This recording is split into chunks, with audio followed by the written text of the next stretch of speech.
So, good afternoon and good evening, everybody, wherever part of the world you're currently listening to our video blog and podcast.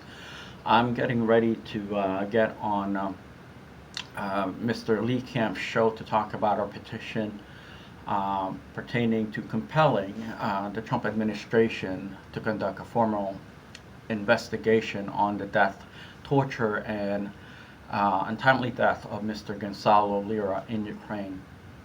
I have a few more minutes to go before I get on, so I thought I'd give you guys a quick debriefing of the things that I'm going to be talking about. Mainly just, to ask for people to support our petition, basically by signing and letting people know about our campaign. Mr. Lee Camp had been very gracious enough to, entertain our requests to share our petition via his live podcast and video blog on his channel. So I'm going to take this opportunity to go ahead and share our information with his audience. Also, I wanted to thank every single one of you that have signed, shared, and basically, reflected on our petition to support justice for the Lira family and his friends, as well as many people that have been following his YouTube channels. Many of you know Mr. Lira was a YouTuber himself, and so that's something that I just kind of want to point out there. He was a journalist that was basically sharing some of the things that he come across in the local news in Ukraine and internationally pertaining to the ongoing war in Ukraine. He was just basically exercising his freedom of speech and his ability to share the nature of the war as it stands. He wasn't taking sides. He was mainly trying to preserve lives and basically, de-escalate the war conflict. With this said, I'm going to keep this camera turned on until I get on the show. I just would like to ask for you guys to, be patient, just because it's a live stream and you're probably going to be hearing us talking in the background while, there's several issues that might be talked about. Anyway,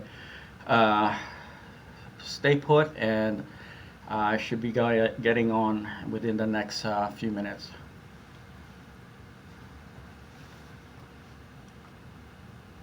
Over 500,000 children without schools or stability. It has wiped out essential health services, including dialysis, maternal care, cancer treatment, and diabetes management. This is not a temporary crisis. It is a strategy to eliminate the conditions needed for life.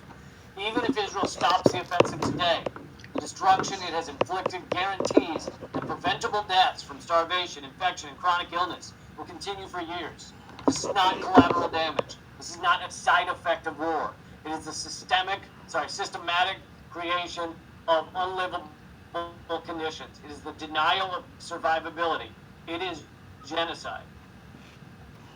And, just yet again to just circle back and say it, Israel can't deny it anymore.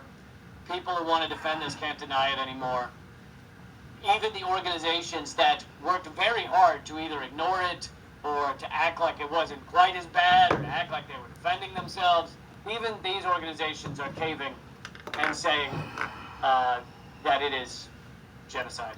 Here's Amnesty International, which, by the way, Amnesty International took way too long to call it an apartheid state. They called it an apartheid state for the first time, I think, like 5 years ago or something. 6 maybe. It took Amnesty International forever to finally call it an apartheid state. But anyway, they now say this is a genocide. Amnesty International says you feel like you're subhuman. Israel's genocide against Palestinians in Gaza. And again, these are big organizations. They have powerful people behind them, many of them, and yet it has gotten to a point that if they don't call it a genocide, everyone knows that they're not legitimate, that they've been fully captured. Another one is Human Rights Watch. Human Rights Watch, and I've done the whole segments on how Human Rights Watch at various times is garbage. They at times will do the bidding of the U.S. empire, calling something, genocide, like the Uyghurs in China. Oh, it's a genocide, it's a cultural genocide, or whatever they try and call it, in order to justify like U.S. War-making aims, U.S. belligerence, U.S. propaganda. But anyway, even Human Rights Watch is calling it a genocide. This is from Human Rights Watch. Israel's crime of extermination, acts of genocide in Gaza. Israeli authorities have deliberately inflicted conditions of life calculated to bring about the destruction of part of the population in Gaza by intentionally depriving Palestinian civilians there of adequate access to water, most likely resulting in thousands of deaths. In doing so, Israeli authorities are responsible for the crime against humanity of extermination and for acts of genocide. The pattern of conduct, coupled with statements suggesting that some Israeli officials wish to destroy Palestinians in Gaza, may amount to the crime of genocide. And that's Human Rights Watch being Human Rights Watch, that they even have the word may. Oh yeah, may amount, you think? May amount. But anyway. Thank you, duly noted, for supporting the show. Really appreciate it. Yeah, he says, isn't it such a good feeling when Johnny-come-latelys come out of the woodwork to tell us genocide is being committed? I don't know. Is it a better late than never situation, or maybe not? But I cover these because I believe it is a shifting in the rhetoric, in the understanding. And for those of you still arguing with family members about what this is, what it should be called, you can send them organizations that are not known for being, real quick to say these things. But you can send them the statements from Amnesty International, from Human Rights Watch, from B'Tselem, and say, yeah, even Israeli organizations are now calling this genocide because they have no other choice. Oh, so repulsive. Okay, I want to move on to another story. You guys may remember. By the way, please click thumbs up, click share, let people know about this. We're always fighting suppression, and if you don't stick around to the end, I hope you will. Well, whether you do or not, I hope you'll check out the new episode of Unredacted tonight. It just came out last night, and I think you're really going to love it. Also, it has some good news in there. There's a good news segment. If you're looking for a good news segment in the new episode of Unredacted, that's at leecamp.com/unredacted. But okay, this next segment, you might recall, I covered it a while ago. The name Gonzalo Lira. He is was a writer, a commentator. I didn't agree with everything he said, but that's not really, shouldn't matter. And it shouldn't matter whether you did or didn't either. And that goes for any writer, a commentary, any person who's put in this situation that he was put in. He was arrested by Ukraine for speaking the truth about the proxy war in Ukraine. And he was killed in prison. Because there has not been a real investigation, we don't know, the guest will have more information on this, but we don't know whether he was killed by depriving him of his meds or killed by, literally just murdering him. I think at this point it's tough to know. But our guest has a lot more information on this. He is leading a charge for a petition, which I'll highlight in a moment, let's see, actually I should put it up. To get the White House, to get the U.S. government to actually investigate the murder of a U.S. citizen This is us. in Ukraine, which seems like something they should investigate no matter what. But yeah, this is an important story, and so that's why I absolutely wanted to cover it. My guest is a former U.S. Peace Corps volunteer in that region. He's also the petition organizer and former U.S. Senate candidate in the state of Virginia. Please welcome Aldous Mina. Hey, Al. Hi, Lee. How are you? Thanks for having me. Yeah, thanks for being on. You know a lot more about this topic than I do, and I wanted to get all of the details from you. I guess let's start with a little bit of your background and how you got connected to this, but Then also, I think you need to give a little bit of the story of Gonzalo Lira because, even though I covered it, I know that story definitely slipped through the cracks for a lot of people. Right. So my background was in emerging and frontier markets of Central and Eastern Europe. I first landed in that region as a former U.S. Peace Corps volunteer under the U.S. mission in Bucharest, Romania, embassy mission. And a lot of what I was doing was pretty much in capacity building and economic development, not up until when I found out about Mr. Lira's overall case. That was, after my tour had ended. Back in 2022, he had been arrested at gunpoint, basically, at his apartment and was charged for speaking out. He'd been living in Ukraine for a little while. Like did he have dual citizenship or something? But he lived there for a while. Yeah, he was married at some point with a Ukrainian lady, and they've had two infant children that are half American and half Ukrainian, obviously. And so he had been there for several years. But, as what you had mentioned, he was a former journalist and a YouTuber as well. I didn't really follow his content up until I heard about his arrest, basically, back in 2022.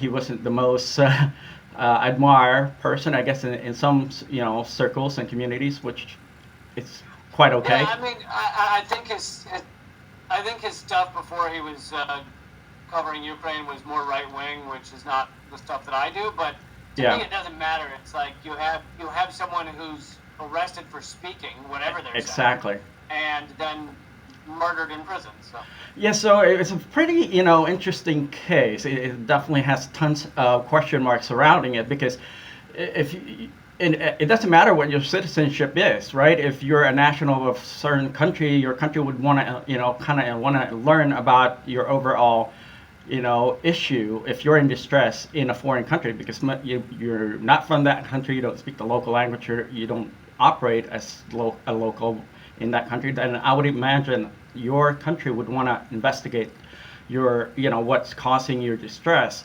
But that didn't happen for Gonzalo. Unfortunately, he got on his YouTube channel and requested assistance from the public basically, and tried to get somebody to advocate for him, and no one did that in his behalf.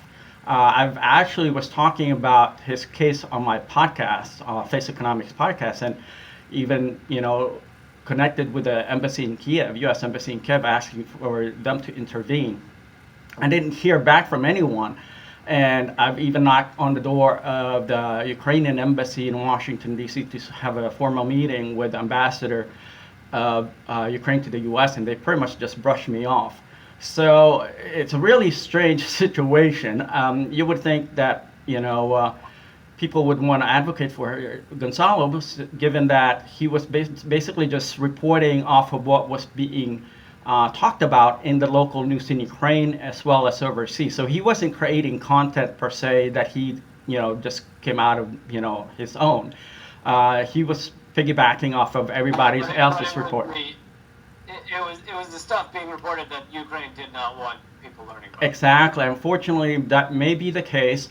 But for me, I didn't have a horse in this race. I didn't, want to take sides specifically because I know that it's an ongoing issue and there's a lot of public diplomacy involved regarding the situation. But, Gonzalo was simply piggybacking off of information that was shared in the local news in Ukraine as well as overseas. So it's kind of baffling for someone that was sharing the same information that's already widely known to be silenced the way that he was silenced. And on top of that, when he tried to exit the country, when he tried to leave Ukraine, he wasn't given that opportunity to leave. So that's a violation of his freedom of movement. Yeah, so I don't remember every detail, but I remember they arrested him and they then let him out pending his trial, where they said you're not allowed to leave Ukraine. Yeah. And he then did a video at the border of Ukraine saying that he's been advised that it's likely because they want him to flee, and they aren't allowed officially to allow him to flee. So he believed that they were trying to turn a blind eye, but he did the video because he said, however, when I try and cross this border, if I'm arrested, you might not hear from me, and Right. I need to let people know what's happening. And sure enough, that's what happened. He tried to cross the border, they arrested him, they said, you're trying to leave Ukraine when we told you you shouldn't, and then he's killed in prison. Yeah, I think that's a pretty good point.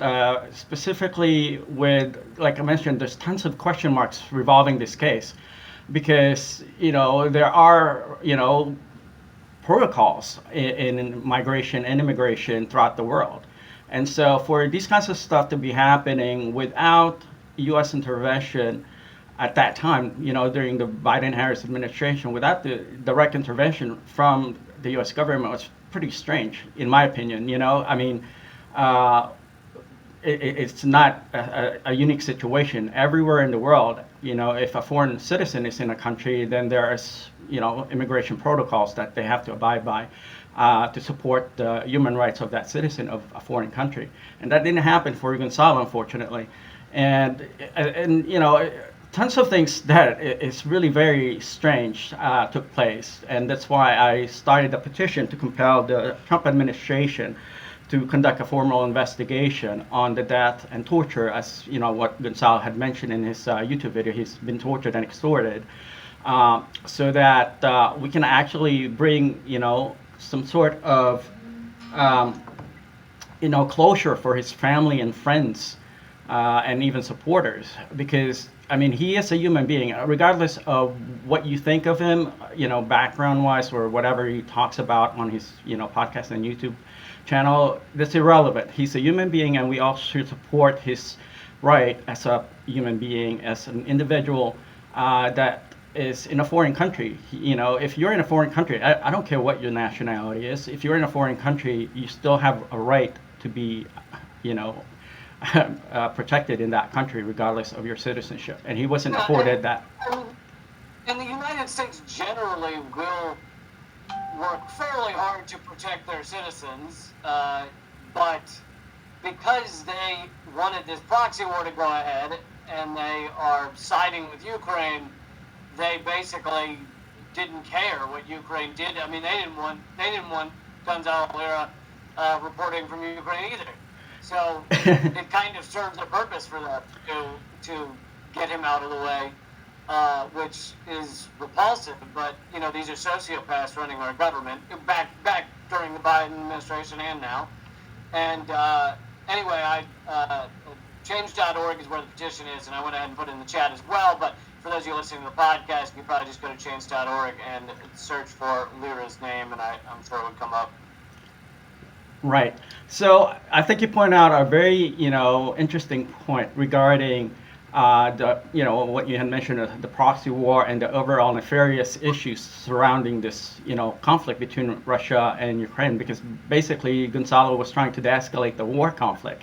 He was trying to save as many lives as possible. His wife's Ukrainian, both of his children is half Ukrainian. So he didn't have any reason to take sides. He wants to preserve peace and bring both parties into a diplomatic, amicable solution between the two countries. But that didn't take place because of what you had mentioned. The Biden-Harris administration obviously had an alternative motive, and they wanted to, I guess, escalate the situation in one point or the other. I don't know what the overall reason for that is, but here we are. Thousands of lives lost, and hundreds of billions of dollars worth of U.S. taxpayers basically contributed to a war that could have been prevented. When I was running for the U.S. Senate back in 2020, I actually tried to talk about these kinds of possible escalation when I was stumping and trying to connect with the national news organizations like CNN, MSNBC, and Fox News, and none of them would want to cover my hypothesis, basically, that a war conflict could escalate between Ukraine and war after the pandemic. And so here we are, 3 years later, and there's still an ongoing war between Ukraine and Russia that could have been prevented had they listened to organizations and commenters like you yourself. I commend you tremendously for your, you have the backbone and the resolve to be a problem solver in Well, this world. Unfortunately, people like you, people like us, have been silenced, and we've been, basically bamboozled of our voice. They tried to take our voice because they know what we represent is much bigger than who we are.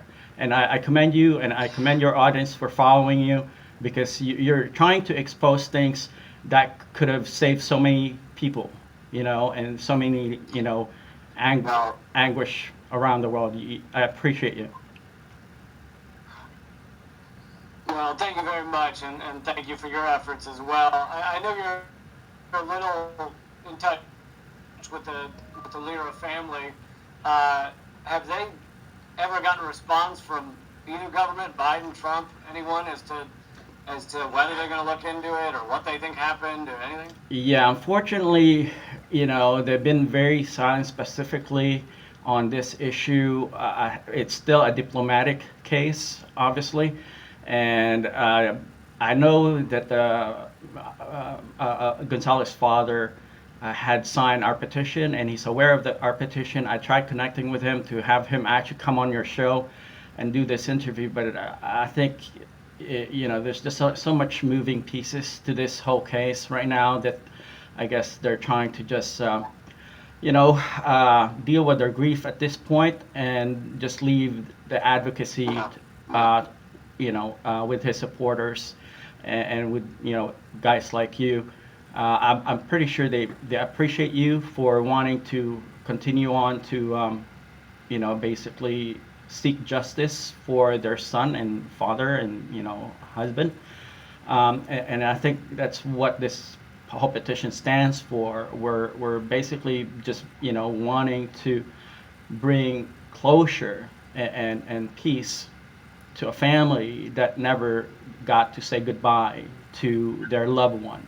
Imagine your son or father or friend being returned to you in an urn, in an ash, that you never know what happened to that person, to your relative, family member.